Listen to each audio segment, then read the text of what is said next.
नमस्कार बच्चों।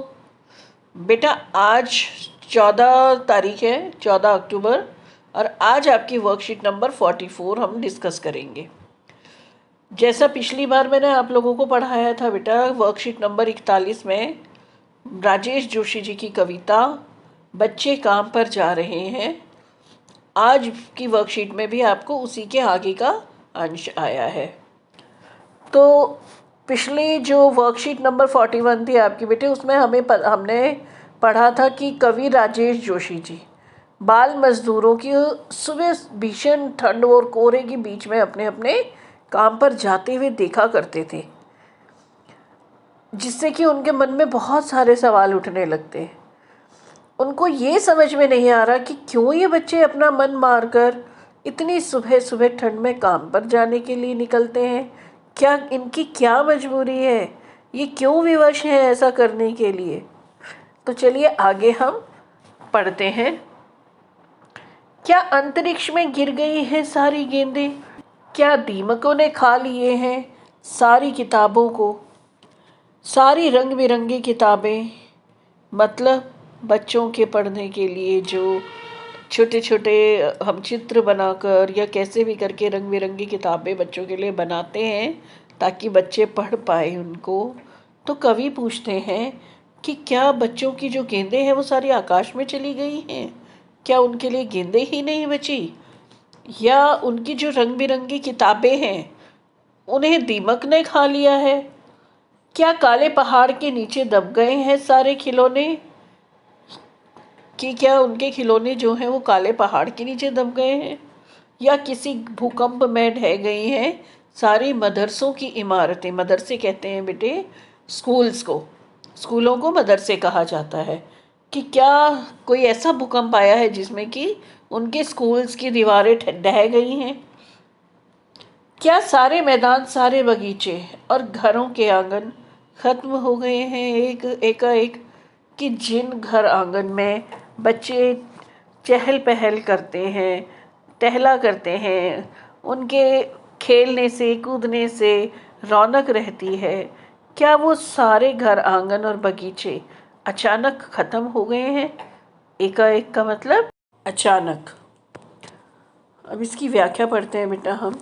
कवि सोचता है कि क्या खेलने के लिए सारी गेंदें खत्म हो चुकी हैं या आकाश में चली गई हैं। क्या बच्चों के पढ़ने के लिए एक भी किताब नहीं बची है, क्या सारी किताबों को दीमकों ने खा लिया है, क्या सभी खिलौने कहीं किसी काले पहाड़ के नीचे दब गए हैं जो अब इन बच्चों के लिए कुछ नहीं बचा। क्या इन बच्चों को पढ़ाने वाले मदरसे एवं विद्यालय भूकंप में टूट चुके हैं, जो ये बच्चे पढ़ाई और खेल कूद को छोड़कर काम पर जा रहे हैं। यहाँ कवि अपने मन में उठ रहे सवालों को बयां करते हुए यानी कि बताते हुए कहते हैं कि क्या बच्चों के खेलने की सारी जगह ख़त्म हो चुकी है, क्या सारे मैदान जहाँ बच्चे खेलते थे, सारे बगीचे जहाँ बच्चे टहला करते थे एवं सारे घरों के आंगन समाप्त हो चुके हैं, जो इन बच्चों के पास अब कुछ नहीं बचा, इसीलिए ये सुबह सुबह काम पर जा रहे हैं। कितनी व्यथा है बेटा इस चीज़ में कि छोटे छोटे बच्चे जो खेलना चाहते हैं, पढ़ना चाहते हैं, जिनकी उम्र अभी खेलने की है, मस्ती में झूमने की और खाने पीने की है, उन बच्चों को काम पर जाना पड़ रहा है। चलिए अब हम इसके प्रश्न उत्तर कर लेते हैं। कविता की पंक्तियों में बच्चों के लिए क्या क्या समाप्त हो गया है।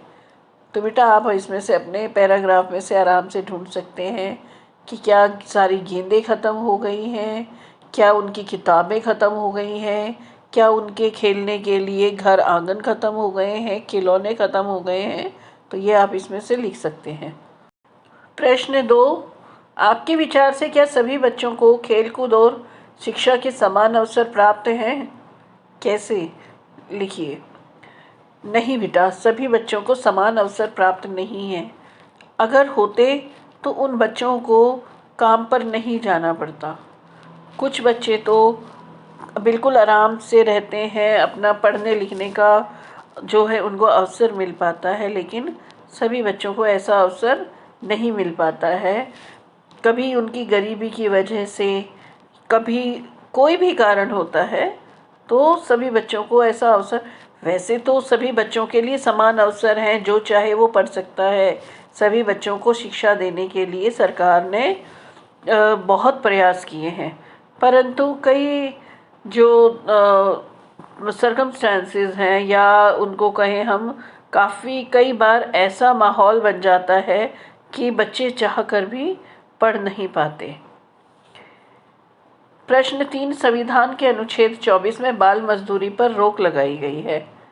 अपने मित्रों या अध्यापक अध्यापिका से बातचीत कर कर लिखिए कि यह कानून क्या कहता है। बेटा, अनुच्छेद 24, इसमें बाल मजदूरी पर रोक लगाई गई है, और इस कानून के अनुसार 14 साल से कम उम्र के किसी भी बच्चे को कहीं पर भी, कारखानों में, खदानें होती है ना, जहाँ पर खुदाई होती है, कोयला निकलता है, या जो सोने की खदानें होती है, कोई भी जैसे खान होती हैं जहाँ पर खुदाई वगैरह चलती है, ऐसी जगहों पर, खतरनाक जगहों पर बच्चों को काम पर नहीं लगाया जा सकता। नहीं तो 14 साल से छोटे बच्चों को फैक्ट्री वगैरह में कहीं पर भी काम पे नहीं लगाया जा सकता।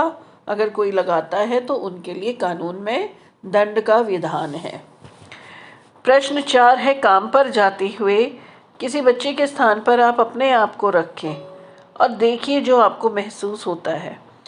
बेटा, आप ये सोचिए कि जो बच्चा कोई काम पर जा रहा है, उसको देखकर एक बार थोड़ा सा सोच के देखिएगा कि अगर उसके स्थान पर आप होते तो आपको कैसा महसूस होता, आप क्या करते उस समय में, ऐसी परिस्थिति में, और ऐसे बच्चों की मदद आप कैसे कर सकते हैं, इसको भी आप ज़रूर लिखिएगा।